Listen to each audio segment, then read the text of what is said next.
Raise your hand if you're a part of the shift call, pivot shift ahead call with James Shaw in the morning. There's like 1 billion people on there. So chances are you guys are one of them. Yeah, right. And I listen every day because I want to hear what you're hearing. That's not the only reason I listen. I listen because there's great value on that call. And every so often I hear something that I have a little bit of a different opinion on, and we're going to talk about it because I think this is very, very important. All right. One of the things you have heard me say many, many times is don't judge away opportunity. Please listen to me. I can't tell you how many listings I got that I wouldn't have gotten in my real estate career if I was judging away opportunity. And it's so listing an average of 10 to 15 homes every month. I was listing an average of 120 to 180 homes a year. All right.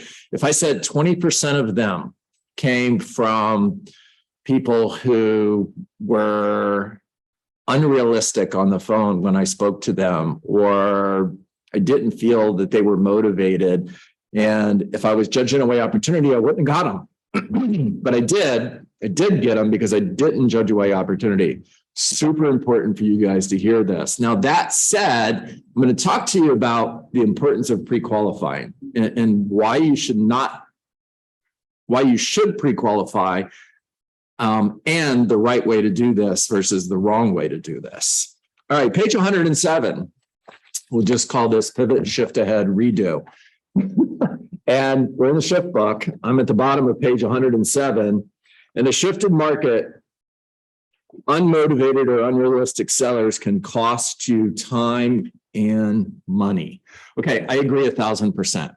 That's why the listing presentation begins with, I'd like to start by sharing my mission statement with you. My mission is to meet your goals and exceed your expectations.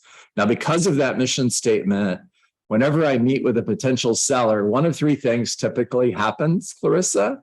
And one of those three things will probably happen today.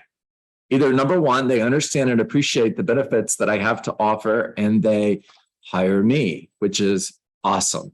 The second thing that occasionally happens is they don't hire me, and honestly, that's not so awesome. And the third thing that happens every so often is I may choose not to represent them in the sale of their home. Now, you may be wondering why I would choose not to represent someone in the sale of their home, and you'll actually really like the answer. The answer, Clarissa, is if I feel that a seller has a goal or an expectation that I cannot meet or exceed, I would rather turn the opportunity down today than let you down in 6 months. Is that fair? Sure. Okay, script, every single word of it. And that's begin the conversation for my 14-point listing presentation. Now, listen to what Gary said again. In a shifted market, unmotivated or unrealistic sellers can cost you time and money. So, do you take every single listing that you have the opportunity to take? The answer is no.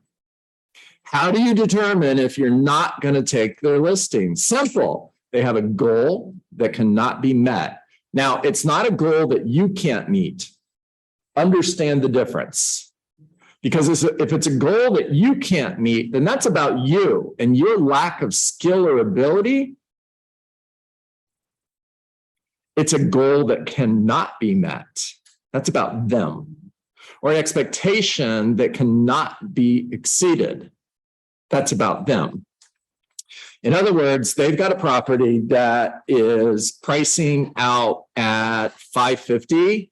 And they absolutely insist on listing the property at $650,000 because they need the money, because they are not motivated to sell their home.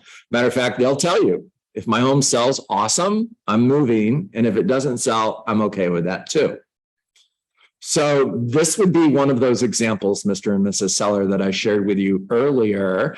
If I feel that a seller has a goal that cannot be met, or an expectation that cannot be exceeded.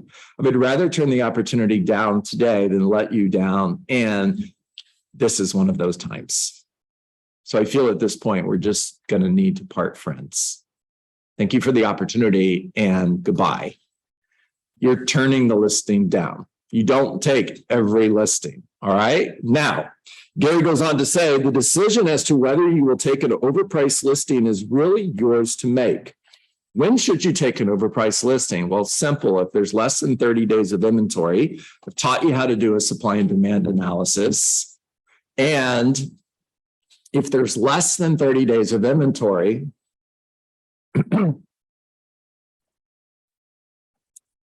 my rule is I'll take the listing up to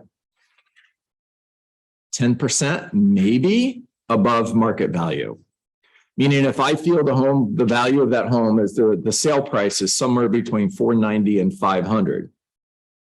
And I've got a seller that wants to list the property at $530. And there's less than 30 days of inventory, let's get started.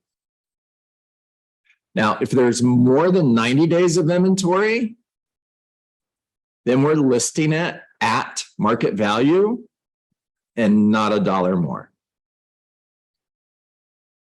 And if there's more than 6 months of inventory, then we're pricing the property below current market value because we're pricing ahead of the market. We're pricing where the market is going, not where it's at. And that's how you determine whether or not you're going to take a property at a price higher than you think it's going to sell for. All right. In our experience, top agents' philosophies differ greatly on this, and either side has shown they can be very successful.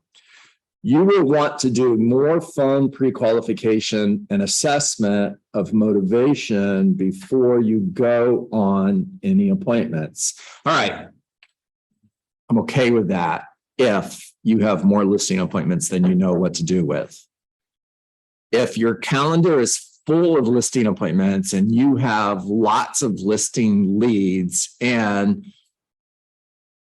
you want to go on the best appointments only, then by all means pre-qualify before you go, and don't go if they don't meet the qualifications of ready, willing, and able to sell their home.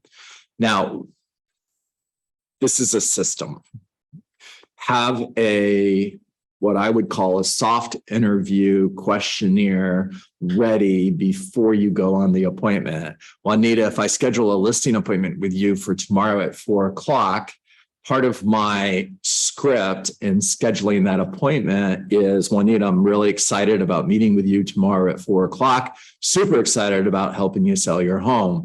And before we get together, I'd like to schedule a 10-minute phone call just to ask you a few questions in order to help me prepare for that appointment. Now, I'm available later today at 5 p.m. or can we make that call tomorrow morning at 10 a.m.? Why am I not going to do it now?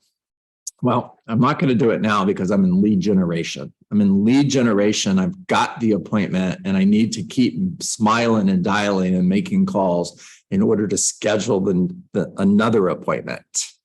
And I've got the list appointment, yes or yes? Yeah. And when I call Juanita back and I have the soft interview with her, and please don't skip this, super important. I've skipped this step and regretted it every time I did. All right. Why would somebody skip this? Well, because it's extra work. I mean, you've got the appointment already, right? Clarissa, you can go on the appointment without doing this, but you're going to regret it. Now, what questions would I put on that in that questionnaire? How long have you lived in your home? What kind of improvements have you made to your home in the last 2 to 3 years?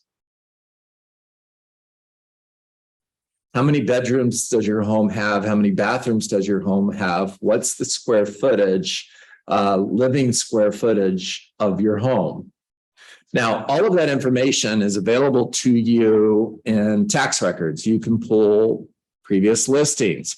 Don't assume the information that you're pulling is correct. Ask just to make sure. I've gone on listing appointments before, Aaron, and the tax record said they had 2,800 square foot, and I got there and found out they had 3,200 square foot, and I'm pulling information that's the wrong information for that property because I didn't ask the question. So ask. Based on other homes that are selling in your neighborhood, where do you see your home selling? Didn't ask them, what do you think your home is worth? Wrong question. Okay? Because what you're going to hear is, that's why you're coming. Or shouldn't you already know that? I'm not asking what they think their home is worth. I'm asking, based on other homes that have sold in your neighborhood, where do you see your home selling? It's a different question. Now, you may still get, that's why I'm meeting with you. And if you get that, your answer to that is cool. Got it. Thank you. Next question. All right.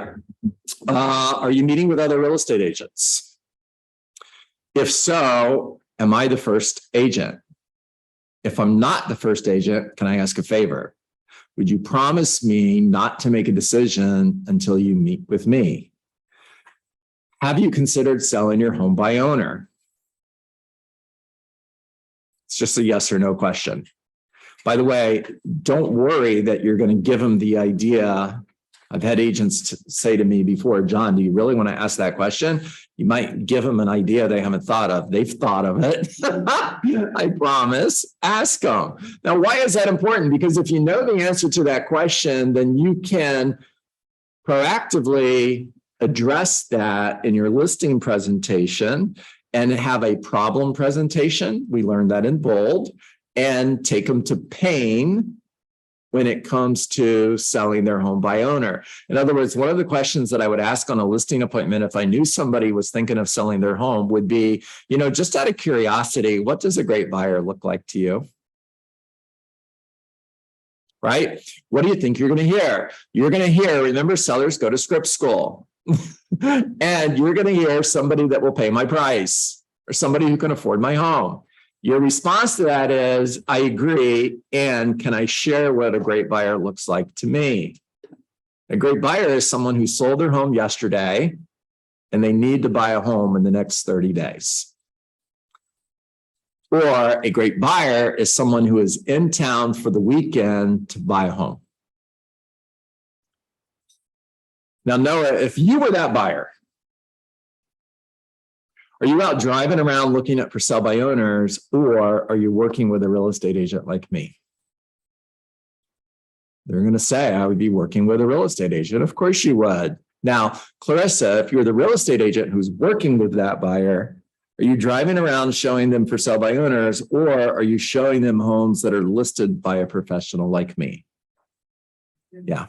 Okay. And that's just one example of how I would overcome proactively the for sale by owner conversation in my listing presentation.